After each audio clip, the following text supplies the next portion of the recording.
Olá, meus caros alunos, estamos de volta aqui nas aulas de Direito Civil para a turma do Direito do Tatuapé. Eu tenho alguns informes a fazer antes de começar as aulas. Eu sei que esse período de pandemia aí para todos nós está sendo muito difícil, um enfrentamento muito complexo, com muitas demandas, muitas situações difíceis. Espero que todos vocês consigam ter tranquilidade, possam seus familiares estarem bem de saúde. Espero também que vocês tenham aproveitado esse tempo para estudar. É muito importante nesse período aí de reclusão, a leitura, a dedicação com afinco. Eu tenho certeza que quem se dedica consegue alçar voos maiores. Eu estava esses dias pensando aqui para vocês, montando as aulas e pensando como eu posso fazer aulas com maior conteúdo, mais profundidade. E eu acabei me debruçando sobre obras antigas que eu tenho aqui em casa, coisas velhas mesmo, livros antigos que eu amealhei ao longo dos anos, como era antigamente comprar livro em sebo. Eu ia ao centro de São Paulo comprar livro em sebo só para comprar livros mais antigos, clássicos do direito.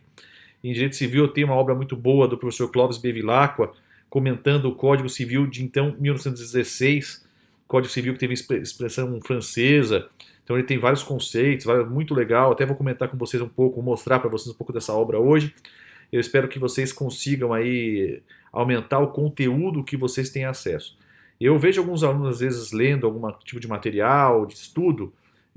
Talvez isso não tenha sido falado para vocês, mas eu vou falar com mais profundidade. O aluno na faculdade de Direito tem que ler as melhores obras, ter acesso ao maior conteúdo possível, ao melhor conteúdo possível. E o melhor conteúdo possível não é aquele de mais simples leitura. Geralmente o aluno quer pegar uma sinopse, um livro resumido, algo curtinho que possa ensinar para ele todo o conteúdo que ele acha importante.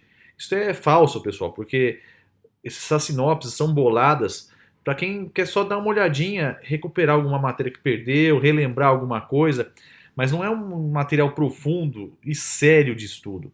Essas sinopses não são montadas para ensinar ninguém. Essas sinopses são montadas para rever o conteúdo, revisar alguma coisa que você já aprendeu. Os alunos devem se pautar, pelo menos na parte de direito civil e também direito penal, naqueles cursos mais profundos, com mais densidade. Não saiam enganados aí achando que o mais fácil é o melhor.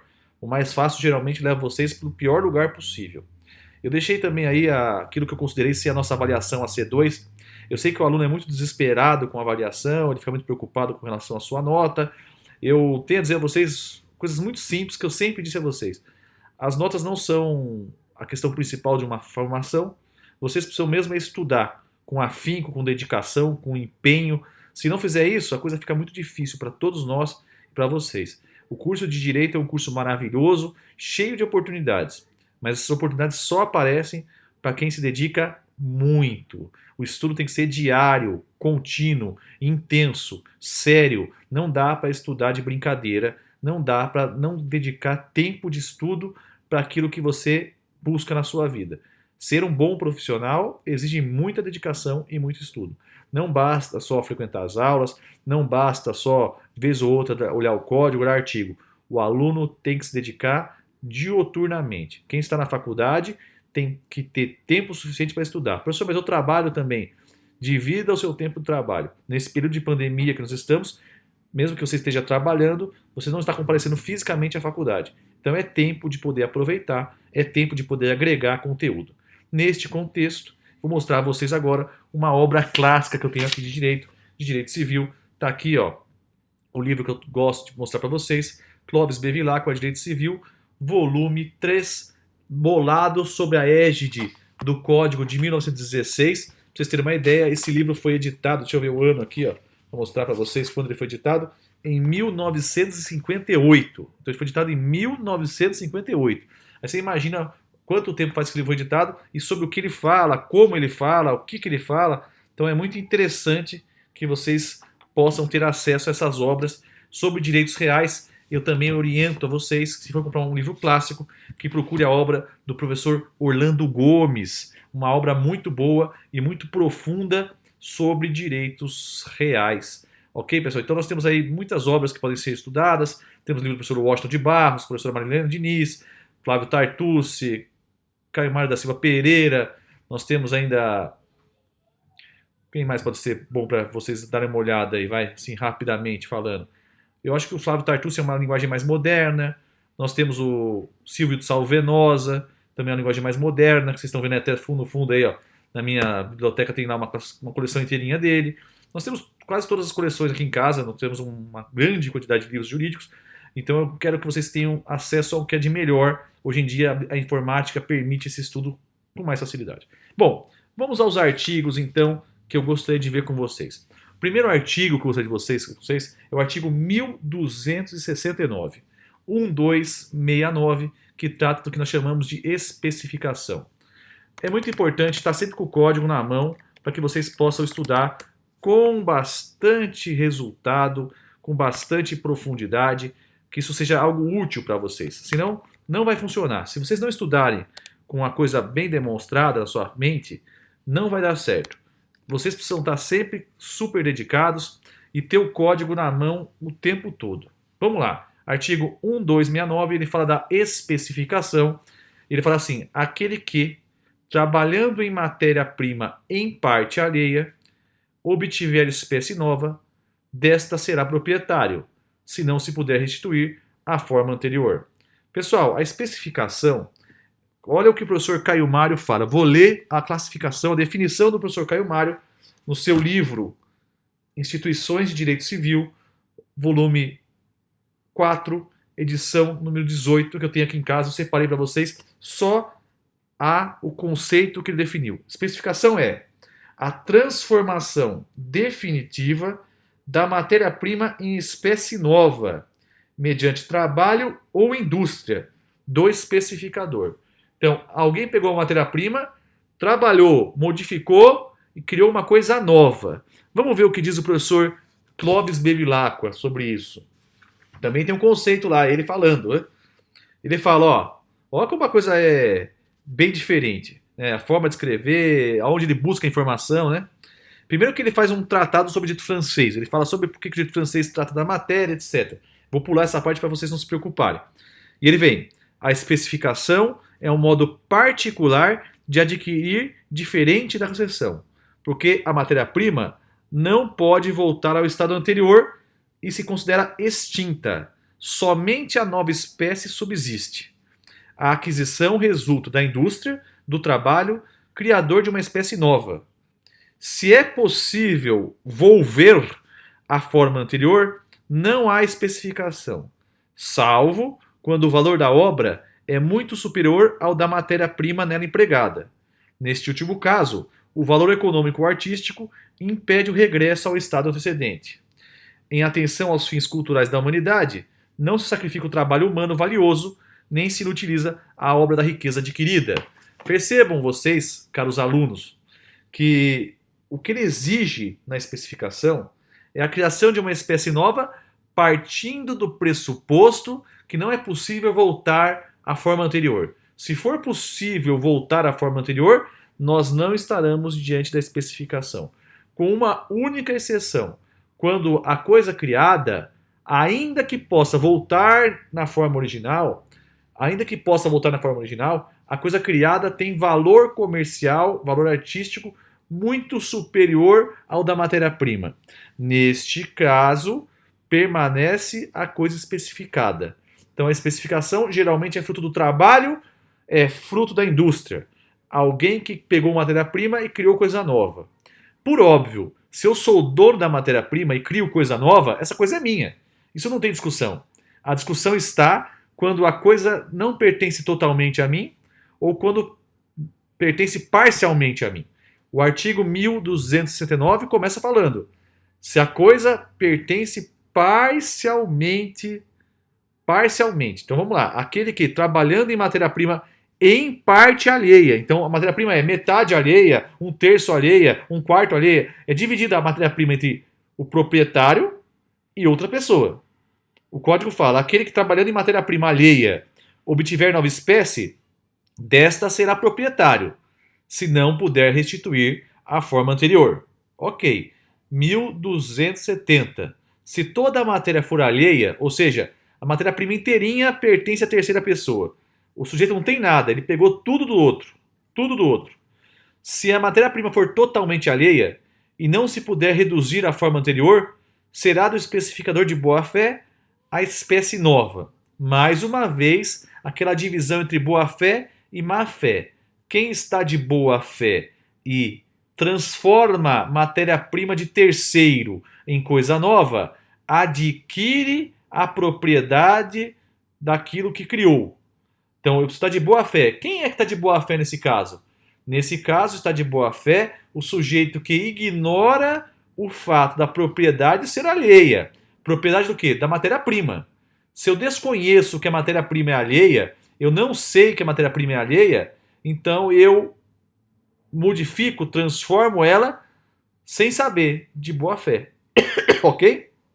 Legal. Então vamos lá. Parágrafo 1º do 1270. Sendo praticável a redução, ou quando impraticável, se a espécie nova se obtiver de má fé, pertencerá ao dono da matéria-prima. Então vamos lá. Sendo praticável a redução. Que redução? Voltar à coisa anterior. Ou quando impraticável, se a espécie nova se obtiver de má fé, pertencerá ao dono da matéria-prima. Então, se o sujeito constrói matéria-prima de má fé, esta coisa pertence ao proprietário da coisa, matéria-prima, e não da coisa criada. Parágrafo 2º. Em qualquer caso, inclusive da tintura em relação à tela, da escultura, da escritura e todo qualquer trabalho gráfico em relação à matéria-prima, a espécie nova será do especificador, se o valor exceder consideravelmente o da matéria-prima. Aqui é o privilégio do trabalho, privilégio do esforço humano, da construção humana contra a matéria-prima. Se, ainda que de má fé, o sujeito constrói em matéria-prima de terceiro, mas aquilo que ele construiu vale muito mais do que a matéria-prima em si, ele adquire a propriedade. Qual é a regra? Construir de boa fé em matéria de terceiro ou parcialmente de terceiro, adquire a propriedade. Construir de má fé em matéria-prima de terceiro, pertence ao terceiro.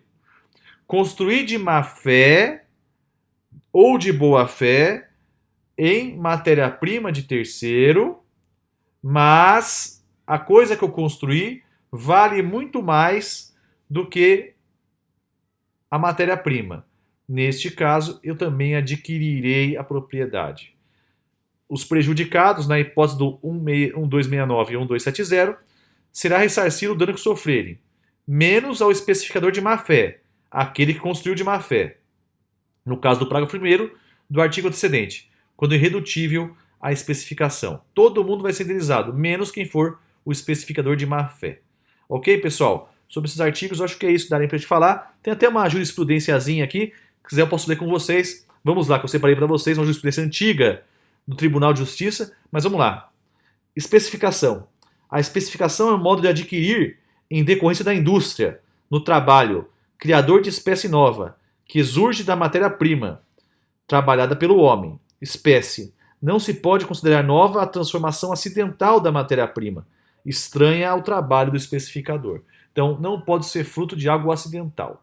Lembro sempre que a especificação parte do pressuposto de que a matéria-prima não pertence ao especificador, pertence parcial ou totalmente a terceiros. Tá certo isso, pessoal? Ficou claro? Espero que sim. Vamos mudar aqui um pouco o dispositivo do código. Vamos estudar agora o 1272, 1273 e 1274. Esses dispositivos a seguir, eles já têm um pouco de dúvida com relação à mudança. Vocês são meus alunos e já ouviram de mim várias vezes as críticas que eu tenho às novidades. As novidades que o código traz, o código muda. Quando muda o código, muda a lei, eu sempre fico muito cauteloso com relação à seriedade dessas mudanças. Esse artigo mesmo foi um artigo que eu não sei se deveria mudar, e parece que mudou ainda colocando errado a grafia de determinada palavra, meio confuso, mas tudo bem. O artigo começa com confusão, comissão e adjudicação. Esse é o nome em júris desse artigo, dessa seção do Código Civil. Confusão, comissão ou adjunção. O que é cada uma dessas figuras cientificamente falando? Eu separei aqui para conceituar para vocês. A confusão é a mistura de coisas líquidas ou liquefeitas. Quando eu misturo líquidos ou liquefeitos, eu tenho uma confusão. A comissão ou comistão, que o correto é comistão, o código sempre falou em comistão, veio agora a nova grafia com comissão, com 2 S, e o certo seria comistão. ela é a mistura de coisas sólidas. E a adjunção é a sobreposição de uma coisa a outra. Então, é sempre uma mistura de coisas. Uma mistura involuntária. Se a mistura for voluntária, se as partes quiseram misturar suas coisas, haverá de ter um contrato, um acordo de vontades, e aí a norma específica voluntária vai dizer a quem pertence o que e quantidade devida. O código aqui trata da comissão, comistão e adjunção involuntários. Ok? Vamos lá, artigo 1276. As coisas pertencentes a diversos donos, confundidas, misturadas ou adjuntadas, sem o consentimento deles, continuam a pertencer-lhes, sendo possível separá-las sem deterioração. Então, se eu não posso separar as coisas juntas vão pertencer aos proprietários. Se eu puder separar, eu separo e dou um pedaço para cada um. Agora, se elas se juntarem e for impossível separá-las sem a destruição da coisa nova criada, aí nós estamos diante de um fenômeno que o código deve disciplinar. Sempre imaginando que esta junção foi involuntária. Se a junção for voluntária, haverá de ter norma própria para tratar. Vai lá, o parágrafo 1º. Não sendo possível a separação das coisas, ou exigindo dispêndio excessivo, subsiste indivíduo o todo, cabendo a cada um dos donos quinhão proporcional ao valor da coisa com que entrou na mistura ou agregado. Então, pessoal, eu tenho 2 líquidos. Por exemplo, 2 litros de água, um meu e um do colega. Se nós misturarmos esta água e elas puderem ser separadas novamente, cada um pega o seu litro e vai embora.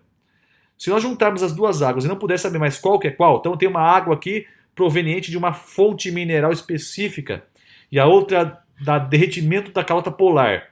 São 2 águas específicas com valor específico que eu misturo. Quando eu misturo, eu não consigo mais separá-las. Portanto, como fica? Fica da seguinte forma. Nós vamos pegar o valor de cada um individualmente considerado, 1 litro da água do mar, lá, da água da geleira, com 1 litro da água da mina específica, quanto custa cada uma delas, quanto custa a soma, cada um vai ter uma proporção relacionada ao valor original da coisa. Então, se a minha água valia 100, a do colega valia 10, junto as duas valem 110, eu fico com 100, ele fica com 10. A proporção vai ser respeitada sempre em relação ao valor da coisa original, a coisa mais valiosa. Ok, pessoal? Tranquilos. Parágrafo 2º. Se uma das coisas puder considerar principal, o dono seloá do todo, indenizando os demais. Então pode ser que eu junte 2 coisas e considere uma das coisas principais e a outra acessória. Regra básica do código, o acessório segue o principal. Professor, como é que eu sei isso? Se eu vou ter uma junção e vai ter lá o acessório principal, como é que eu faço isso? Como é que eu enxergo essa questão? Sempre imagine que o principal, a coisa principal, é a coisa que tem mais valor, que é mais importante, e o acessório que segue a sorte do principal. Se houver a junção de 2 coisas, líquidas, liquefeitas ou sólidas, essas 2 coisas precisam ser analisadas entre o juízo de principal e acessório. Tá bom, pessoal? Vamos seguir no dispositivo. O penúltimo dispositivo da nossa aula de hoje, 1273. Se a confusão, comissão ou adjunção se operou de má fé, a outra parte caberá escolher entre adquirir a propriedade do todo, pagando o que não for seu, abatir a indenização, ou renunciar ao que pertencer, caso em que será indenizado. Então, mais uma vez, o código dá valor à boa-fé e à má-fé. Se a junção das substâncias se deu de má-fé, aquele que tiver de boa-fé vai ter o direito de escolher entre ficar com tudo, pagando a parte daquele outro, descontada o prejuízo que teve, a indenização que tem direito, ou entregar a coisa para o outro e falar, eu quero receber a minha indenização. Isso é uma escolha daquele que está de boa fé. O código privilegia a pessoa que tem boa fé, sempre. Ok, pessoal? Para acabar, vamos lá, vamos ler o artigo 1279. Se da união das matérias de natureza diversa se formar uma nova espécie, a confusão, comissão, adjunção, aplicar-se-á as regras do artigo 1272, 1273, a criação de uma nova espécie, uma nova matéria. Então, eu pego duas coisas juntos e crio uma terceira. Essa é a regra do código que está sendo tratada. Pessoal, esse é o nosso encontro, sempre aulas shorts para que vocês possam assistir aí no celular de vocês, debaterem bastante. Assistam os vídeos, façam comentários, me mandem e-mails, sempre que possível eu vou orientá-los da melhor forma possível. Preservem-se, evitem sair de casa, espero que todos estejam bem, um grande abraço e até a próxima.